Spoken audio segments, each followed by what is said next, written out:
জয় গুরু বাম, জয় মা তারা। প্রত্যেক দিনের ন্যায় আমি ঠিক তোমাদের মধ্যে অনুষ্ঠানে চলে এলাম। আমি শুভঙ্কর শাস্ত্রী।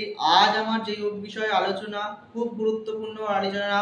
শিব ভক্ত এই পৃথিবীতে এই কম বেশি এখন অনেককেই দেখা যায়।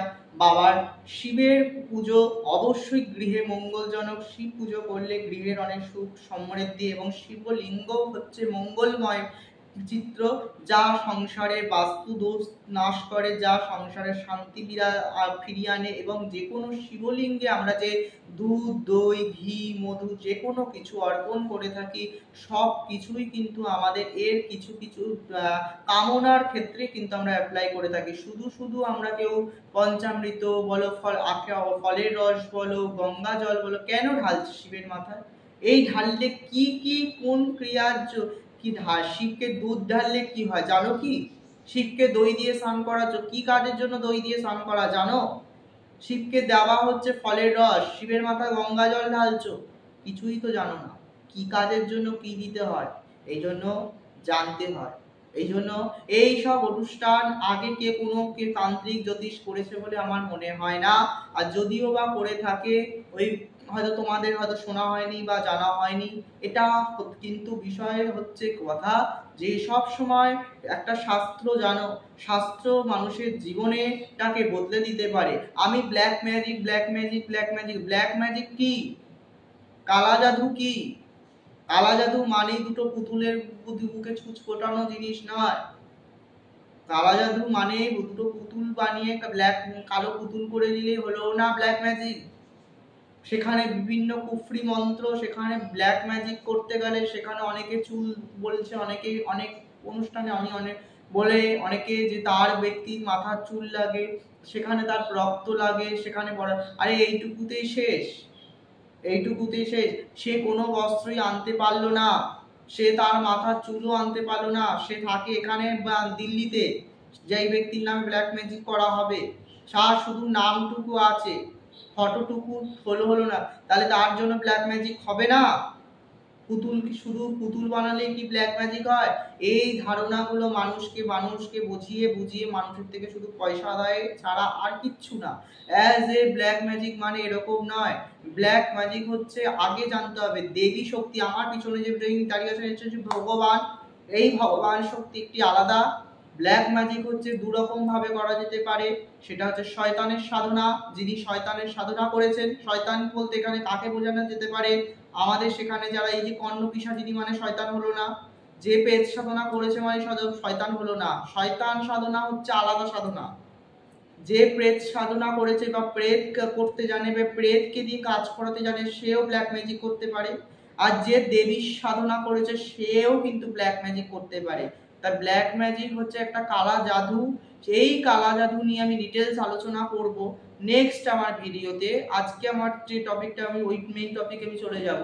তাই ব্ল্যাক ম্যাজিক হোক যেই ক্রিয়া হোক, যে ব্ল্যাক ম্যাজিক শুধু শুধু মানে দুটো পুতুলের মধ্যে ছুঁচ ফোটানো জিনিস নয়। কিন্তু আমি বারবার বলি যে আমার অনুষ্ঠানে যে নেক্সট ভিডিওগুলোতে আমি বলে গেছিলাম যে বশীকরণ নিয়ে যতটা সম্ভব আমি ইউটিউবে আমি বলে গেছি। আমার যে কি বশীকরণ মানে কি, বশীকরণ কিভাবে করা যেতে পারে, কার কার মধ্যে বশীকরণ করা যেতে পারে, যারা প্রোগ্রাম দেখেছে তারা অবশ্যই জানতে পেরেছে। এবং অবশ্যই তারা ফোন তো আসে, কিন্তু সব ফোন আমি রিসিভ করতে পারি না, যাই হোক। কিন্তু বিষয়টা হচ্ছে জানো, জানলে অনেক কিছু জানতে পারবে। তাহলে তোমাদের মানুষ ঠকানো বা মানুষ বোঝাতে পারবে না। যায় 12টি রাশি অনুযায়ী মেষ থেকে মীন রাশি শিবের কে আমরা যে 12টি রাশি অনুযায়ী যে কোন কোন রাশি জাতক জাতিকারা এবং শিবকে যে আমরা অভিষেক করাচ্ছি, কি কি দিয়ে শিবলিঙ্গ অভিষেক করলে কি কি ফল লাভ হয়, যে মেন আমার টপিক ছিল। প্রথমেই আসবো শিবলিঙ্গে বেলপাতা অর্পণ করা যে হয় মানুষ তার নিজের ইচ্ছা পূরণের জন্য। আমরা যে শিবকে বেলপাতা অর্পণ করা হয় সেটি নিজের ইচ্ছা পূরণের জন্য। এই বেলপাতার মধ্যে ত্রিপত্র থাকে। এই ত্রিপত্রের মধ্যে যদি আমরা চন্দন বা অষ্টগন্ধা দিয়ে রাম রাম রাম 3বার কথাটা লিখে সেটা যদি শিবের মাথায় চড়াতে পারি, তাহলে কি হয়, তোমার সৌভাগ্য আরো লাভ হয়। তোমার বেলপাতা চড়ালেই হবে না। সজলং বিল্লপত্র চ তুলসীপত্র অধোমুখম, অর্থাৎ না এবং বেলপাতা সবসময় জলে ধৌত করবে। তুলসীকে ধৌত করতে লাগে না, কিন্তু বেলপাতা জলে ধৌত করে পরিশুদ্ধ চন্দন মাখিয়ে শিব পঞ্চাক্ষর মন্ত্রে সেই বেলপাতা শিবের মাথায় অর্পণ করতে হয়। একটি বিল্লপত্র সেটিকে অধোমুখ করে শিবলিঙ্গে অর্পণ করতে হয়। যদি কারো সময় থাকে সেই শিবলিঙ্গে বেলপাতা অর্পণের সময় যদি সেখানে তুমি যদি রাম কথাটা যদি বেলপাতা লিখে যদি প্রত্যেক সোমবার প্রত্যেক শুক্রবার করে যদি চড়াতে পারো শিবের মাথায়, 28টা বেলপাতা, 108 বেলপাতা, নতুবা 8 বেলপাতা চড়াতে পারো, তাহলে তোমার জীবনের নানা ইচ্ছা পূরণে যে বাধা, সেই আস্তে তোমার সেই ইচ্ছা পূরণ দেখবে ভগবান শিব শঙ্করের ইচ্ছায় সেগুলো আস্তে আস্তে পূর্ণ হচ্ছে। শিবকে দুধ দিয়ে স্নান করানো হয় কি কারণের জন্য?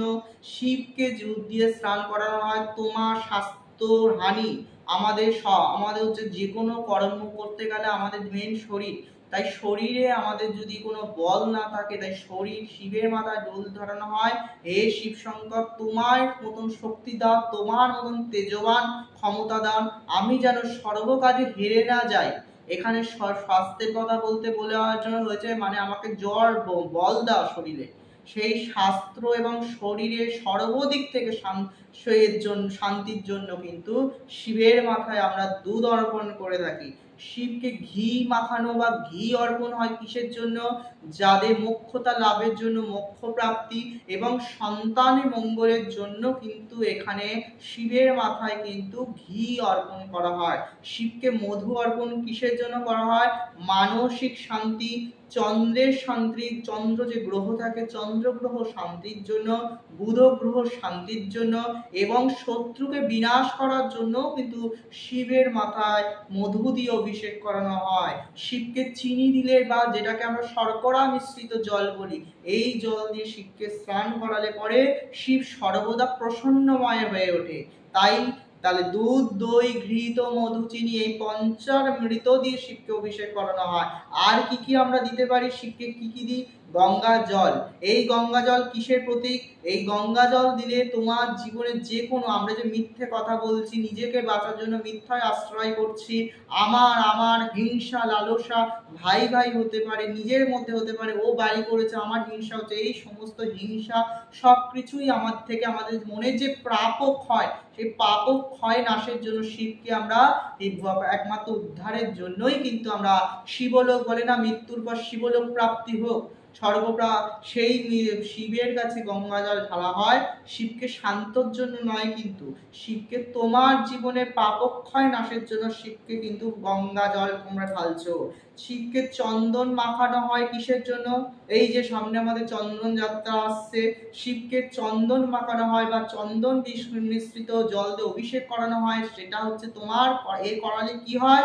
তোমার মান, যশ, খ্যাতি সবকিছুতে যে বাধা, সেই ভগবান শিব শঙ্করের আশীর্বাদে যদি হলুদ চন্দন অর্থাৎ পীতচন্দ্র দিয়ে শিবকে যদি অভিষেক করানো যায়, তাহলে তোমার জীবনে মান, যশ, খ্যাতি এবং তার সাথে যদি কেশর মিশ্রিত জল দিয়ে অভিষেক করানো হয়, ভীষণ ভালো রেজাল্ট পাওয়া যায়।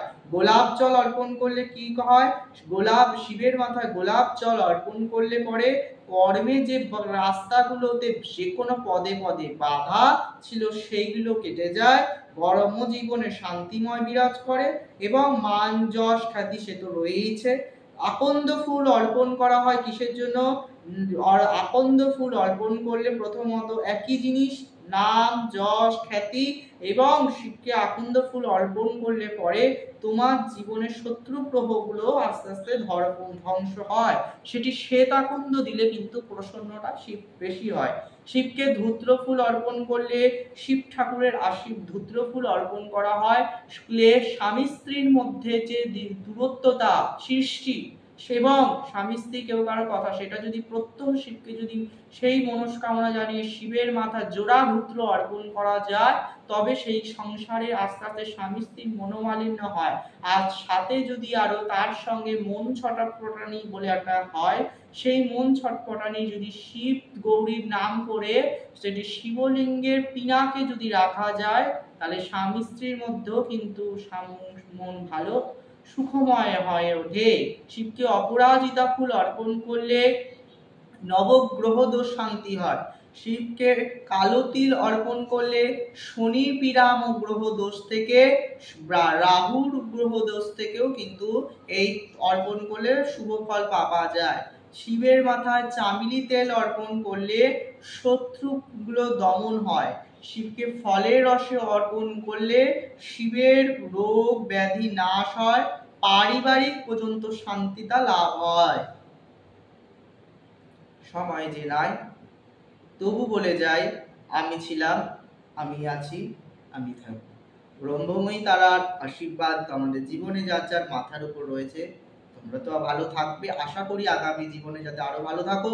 তোমাদের আমার মায়ের কাছে তোমাদের নামে প্রার্থনা করি, যাতে তোমরা আরো জীবনে সমস্ত এই সংসারে অশান্তি নিয়ে বাঁচা যায় না, মানুষের জীবনে শান্তি, সবকিছু মানুষের জীবনে মনের শান্তি, সব শান্তি, এবং মানুষ সেই শান্তি নিয়ে যাতে থাকতে পারে, তারা মায়ের চরণে আমি প্রার্থনা করি। আর যারা অনুষ্ঠান দেখেছো, যারা অনুষ্ঠানে অনেক কিছু জানতে পারছো, প্রত্যেকে বলবো আমার চ্যানেলে অনুষ্ঠানটা শেয়ার করে সাবস্ক্রাইব করো, বেল আইকনে ক্লিক করো, যখনই আমি অনুষ্ঠানের নোটিফিকেশন যাতে তোমার, যখনই আমি শেয়ার করব তোমার চলে যায় কাছে, এবং তোমার সেই অনুষ্ঠান 10-15 মিনিট সময় অপেক্ষা ব্যয় করে যদি তুমি সেই অনুষ্ঠান দেখো, তুমি নিত্য অনেক কিছু জানতে পারবে, অনেক কিছু শিখতে পারবে, এবং তোমার দ্বারা যদি কোনো বন্ধু বান্ধব তোমার প্রিয়জনের কাছে শেয়ার করো, সেও তোমার এই শেয়ারের মাধ্যমে সেও উপকৃত হবে, অনেক কিছু জানতে পারবে। জয় বাম, জয় মা।